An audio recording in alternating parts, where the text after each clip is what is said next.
A few moments later.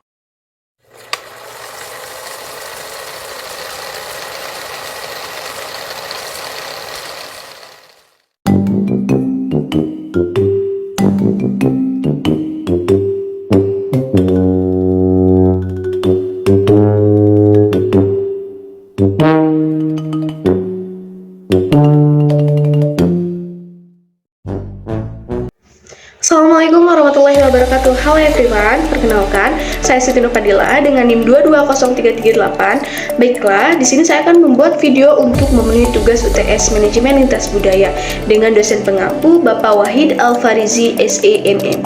Selamat menyaksikan.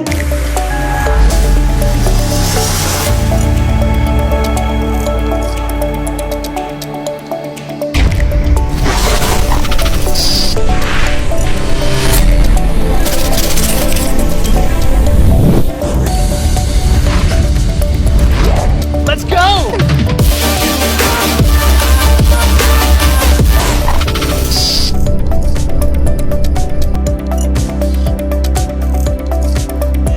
Pengertian komunikasi dalam organisasi. Komunikasi dalam organisasi adalah proses pertukaran informasi dan pemahaman antara anggota organisasi untuk mencapai tujuan bersama. Adapun faktor yang mempengaruhi komunikasi, yang pertama itu kondisi lingkungan, faktor fisik dan sosial di tempat kerja seperti kebisingan, tata letak, dan budaya organisasi. Yang kedua itu gaya komunikasi. Perbedaan gaya komunikasi individu yang dapat mempengaruhi pemahaman dan respon terhadap pesan. Yang ketiga itu status dan kekuasaan. Hierarki kekuasaan dan status seorang dalam organisasi itu yang mempengaruhi dinamika komunikasi.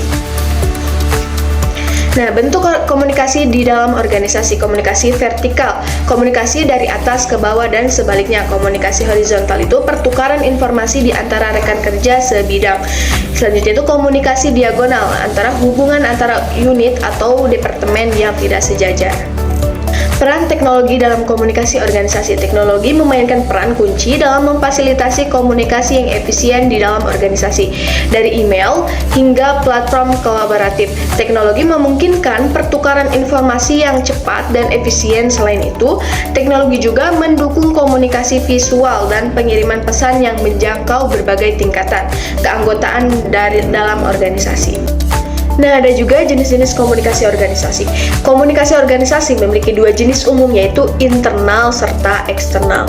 Jenis internal merupakan komunikasi yang fokus kepada instruksi serta upaya untuk membangun atau menguatkan relasi antara sesama anggota organisasi tersebut. Nah, manfaat komunikasi dalam organisasi. Setelah memahami pengertian, teori, serta jenis komunikasi organisasi, maka berikut beberapa manfaat dari komunikasi organisasi yang dapat kita ketahui. Manfaat pertama, dengan mengetahui teori komunikasi organisasi, maka sebagai seseorang individu yang hidup dalam lingkungan atau kelompok organisasi tertentu dapat memahami posisi kita dalam organisasi atau kelompok tersebut.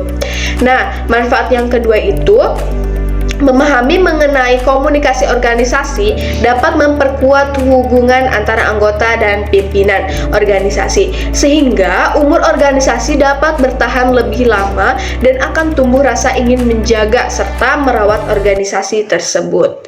Nah, adapun fungsi komunikasi organisasi, yang pertama fungsi informatif, yang kedua fungsi regulatif, yang ketiga fungsi persuasif, yang keempat fungsi integritas. Nah, beberapa fungsi komunikasi organisasi. Pertama, fungsi informatif. Adanya komunikasi dalam suatu organisasi yang memiliki fungsi informatif, yang artinya bertindak sebagai suatu sistem yang memproses informasi. Proses informasi yang hadir dalam suatu organisasi tersebut diharapkan mampu memberikan dan menerima informasi dengan baik untuk dapat mencapai kelancaran berorganisasi. Nah, yang kedua itu ada fungsi regulatif, di mana fungsi regulatif ini dapat diharapkan dapat memperlancar peraturan serta pedoman yang telah ditetapkan oleh anggota dan pemimpin organisasi. Yang ketiga ada fungsi persuasif. Fungsi ini untuk memberikan perintah yang dilakukan pemimpin organisasi untuk mempersuasi anggotanya daripada memerintah anggotanya untuk melakukan sesuatu. Nah, di mana fungsi ini dilakukan, persuasi ini dapat mempermudah karena dilakukannya dengan cara yang lebih luas daripada pemerintah dan jauh akan lebih dihargai oleh anggota atau penerimaan tugas. Nah, ada juga yang terakhir yaitu fungsi integratif. Maksud dari fungsi ini adalah menyediakan saluran atau hal-hal yang dapat mempermudah anggota organisasi melakukan dan melaksanakan tugas tertentu dengan baik. Konsep komunikasi organisasi menurut Goldreber tahun 1993 menjelaskan bahwa komunikasi organisasi itu merupakan proses untuk menciptakan serta saling menukar informasi maupun pesan dalam satu jaringan yang tergantung antara satu sama lain. Goldreber menjelaskan pula bahwa komunikasi organisasi memiliki tujuan untuk mengatasi lingkungan yang tidak pasif atau selalu berubah-ubah. Nah, ia juga mengemukakan konsep organisasi menjadi 7 konsep yang dijelaskan.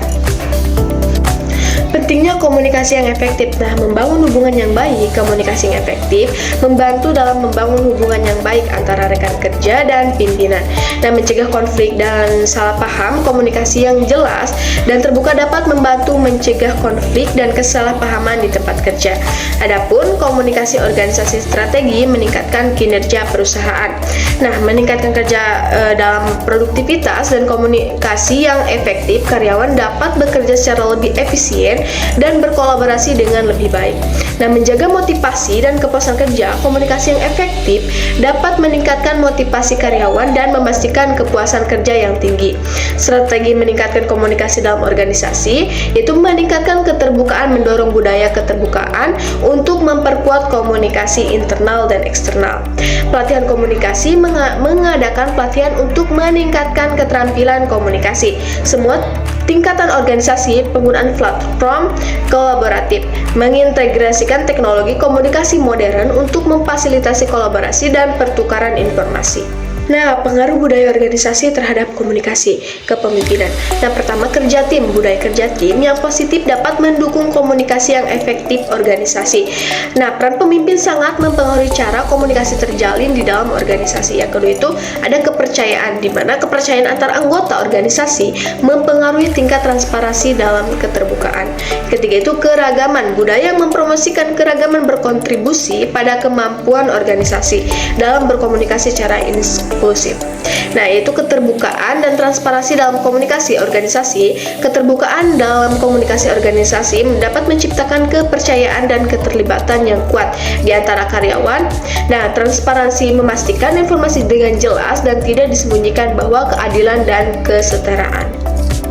Nah, kesimpulannya, setelah menyelidiki faktor-faktor yang mempengaruhi komunikasi dalam organisasi, kami merekomendasikan peningkatan penggunaan teknologi untuk memfasilitasi komunikasi yang lebih efektif. Nah, selain itu, keterbukaan dan transparansi harus diutamakan untuk memperkuat komunikasi di dalam organisasi. Dalam kesimpulan, penting bagi organisasi untuk memahami peran budaya organisasi dalam komunikasi dan mengatasi tantangan yang mungkin muncul.